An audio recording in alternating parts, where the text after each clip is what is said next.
Sebelumnya, Irjen Verdi Sambo sudah mengaku menjadi otak pembunuhan ajudannya sendiri, Brigadir Yosua. Sambo juga telah merekayasa kasus pembunuhan itu. Sementara, asesmen yang dilakukan psikolog dan psikiater terhadap Putri Chandrawati masih menunjukkan Putri mengalami depresi dan trauma.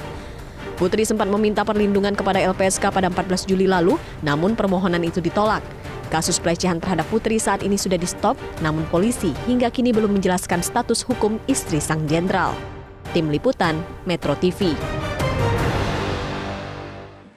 Kasus kematian Brigadir Yosua masih menyisakan motif yang simpang siur karena Verdi Sambo telah mengakui rekayasa pembunuhan. Kasus ini pun telah menyeret sejumlah petinggi Polri. Telah bergabung bersama kami Asep Iwan Iriawan, pengamat hukum pidana di Metro Siang. Selamat siang, Kang Asep. Selamat siang, Mbak Semi.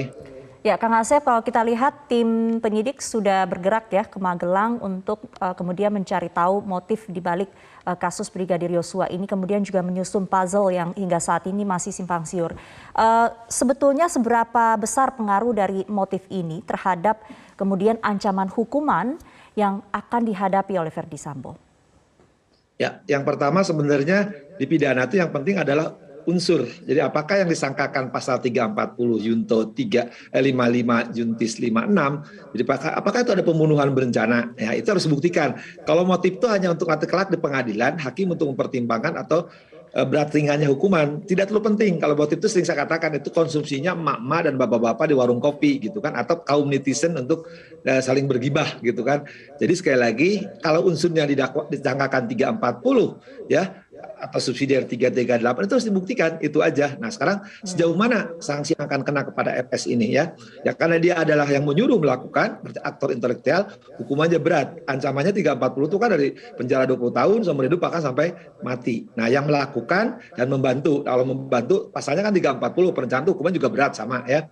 Cuman yang ini pasalnya 338 hanya pembunuhan, apalagi dia suruh melakukan. Nah sekarang kan berkembang nih, yang motif itu selalu dikaitkan ke sebenarnya kekerasan seksual ya, maksudnya bukan pelecehan seksual. Nah kalau memang katakanlah itu ada, itu juga sifatnya kesusilaan atau kesopanan tertutup, tidak boleh orang tahu dari mulai penyidikan sampai di pengadilan, tidak boleh orang tahu. Makanya kalau saya kutip dari Pahpud maupun Kabarreskrim itu urusan orang dewasa, hanya Tuhan yang tahu dan PC dan J yang tahu. Artinya udah bisa diduga lah ya, kalau boleh menduga ya ada sesuatu yang memang tidak boleh diungkap. Nah, cuman kan publik pengen tahu. Nah, cuman masalahnya gini, kan ini dilaporkan nih oleh PC ini ya, adanya tidak hanya satu tindak kekerasan seksual, juga pembunuhan berencana. Tapi penjelasan Dirpidum ya mengatakan tidak ada itu ya, dihentikan lah karena bukan peristiwa pidana. Bahkan dikaitkan justru ya laporan tentang kekerasan seksual ini berkaitan dengan obstruction of justice. Nah kalau itu benar, ini adalah tanda petik ada kebohongan, tidak benar sebenarnya, ada sanksi pidananya, baik bagi FS, baik bagi PC ya, dan pihak-pihak tertentu itu kena pasal 220 atau 242. Bahkan kalau itu memberi keterangan bohong ya, dalam arti tidak memberikan seharusnya ya, dia mengadukan suatu pidana tapi bukan pidana misalkan, sudah ditutup kan oleh Dirpidum. Atau bahkan kalau dia di dalam bagian seperti katakan Dirpidum, bagian dari obstruction of justice, dia kena ya 221 gitu kan, menghalangi penyidikan. Jadi artinya saya lebih tertarik ketika oleh Kapolri dan Irwisum dan Kabarreskrim menyatakan disangka 340 subsidiar 338, ini main di situ. Cuman sekarang kita memang publik harus diberi kepuasan, apalagi kan Mahfud mengatakan orang dewasa, orang penasaran. Kemudian juga sekarang Kabarreskrim mengatakan hanya Tuhan yang tahu dan pihak-pihak itu yang tahu. Artinya publik semakin bertanya-tanya. Tapi sebenarnya secara hukum motifnya akan dibuka di pengadilan. Itu cuma satu pertanyaan kelak hakim itu, hanya motif tuh. Kenapa Anda membunuh? Kenapa Anda ikut serta? Kenapa melakukan? Itu aja kok, nggak ada kan ditanya. Apalagi kalau nanti itunya sifatnya sensitif ya, yang tadi dalam tanda petik orang dewasa atau Tuhan tahu ya tidak akan lanjut. Bagi hakim cuma senyum-senyum nanya begituan.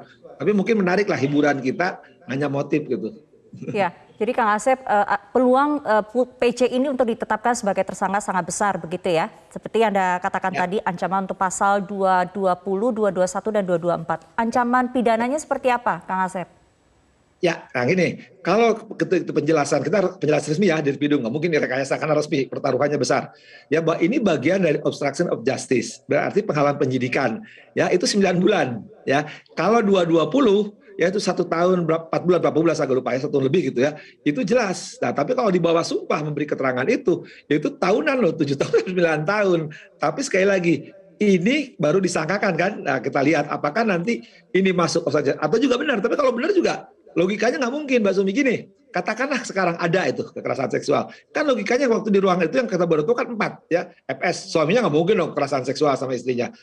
Ya 2 RR sama KM membantu pembunuhan, nggak mungkin kan.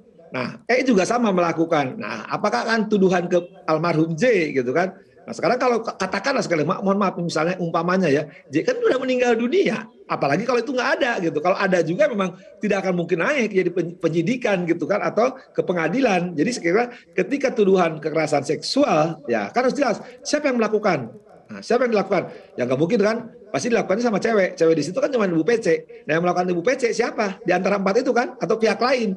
Ya, kalau ada pun sekali lagi ya harus jelas disebutkan. Sementara ini PC kan nggak pernah dengar keterangannya, kondisi sedang dalam sakit. Gimana dia melaporkan ya? Nah, kita pengen tahu kan siapa yang melakukan kekerasan seksual kan di antara 4 yang baru tersangka atau ada yang lain gitu kan. Kalau yang lain kan masih hidup kan. Kalau yang meninggal baru J kan. Logika tadi kan kalau J juga katakan sekali misalnya, apalagi kalau tidak ya. Kalau iya pun kan sudah meninggal nggak bisa. Apalagi kalau tidak gitu kan. Baik, Kang Asep kembali ke Verdi Sambo. Verdi Sambo ini kan terancam pasal 340 begitu ya. Bagaimana pengawalan pasal ini mengingat masih ada subsidiarnya? Ya, betul ya. Terima kasih dia penjelasan itu. Ini pasalnya agak susah sebenarnya penjelasannya. Karena apa? Biasanya pelaku pembunuhan tuh sering menyangka. Kita pernah menyaksikan ya perkara yang menarik perhatian tuh cyanida dan perkara lain. Bahkan karena yang belum diketemukan. Nah, kebetulan di 340 ini kan terdakwanya beri keterangan ya. Setelah dalam tanda petik mengakui. Jadi gampang sekali nanti pembuktian sangat-sangat gampang sekali. Karena 340 harus dibuktikan nih barang siapa orang jelas. Yang 4 orang tadi masing-masing perannya ya. Kemudian dengan sengaja ya. Dengan sengaja itu willen, dan willen bahasa Indonesianya adalah dia mengetahui dan menghendaki. Jadi tahu dia pembunuhan itu. Dan dia menghendaki pembunuhan itu karena apa? Nah, ya. Nah, 3, ya menghilangkan nyawa jelas. Ada nyawa yang hilang itu J. Jadi sangat-sangat gampang. Cuma nanti yang agak berat itu di E. Karena di E itu pasalnya 338. Perencanaannya nggak ada. Nah, perencanaan ini penting untuk membuktikan. Perencanaan itu ada jeda waktu walaupun singkat. Ada ketenangan. Dia tenang ketika membunuh. Kan terbukti dia menyuruh.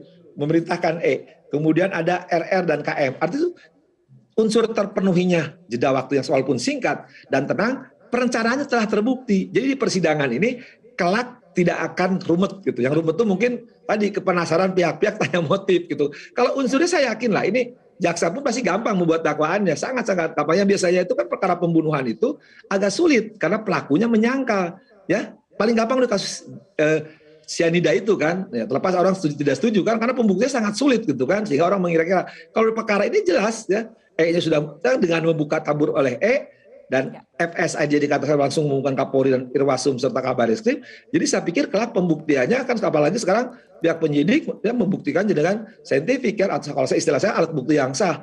Dan minimal kan dua alat bukti. Di situ jelas ada E memberi keterangan kan dia disuruh ya. RR sama KM diperiksa juga dia membantu. Itu lebih dari 2, apalagi nanti kan barang bukti lain akan mendukung, persesuaian alat bukti dan bukti lain akan saling mendukung, pasalnya tersusun. Ada pembunuhan berencana 3 orang, ada pembunuhan yang 1 tapi juga jadi masalah karena kelak sering saya katakan dia bisa tidak dipidana karena dia melaksanakan perintah dan dia dalam keadaan kondisi tertekan harus itu dilakukan. Ya, orang yang perbedaan dengan yang lain itu sering saya katakan malah bisa tidak dipidana karena dia melakukan perintah jabatan. Baik, kita akan kawal terus kasus ini sampai ke meja persidangan. Terima kasih pengamat hukum pidana Kang Asep Iwan Iriawan untuk waktunya di Metro Siang. Sama-sama.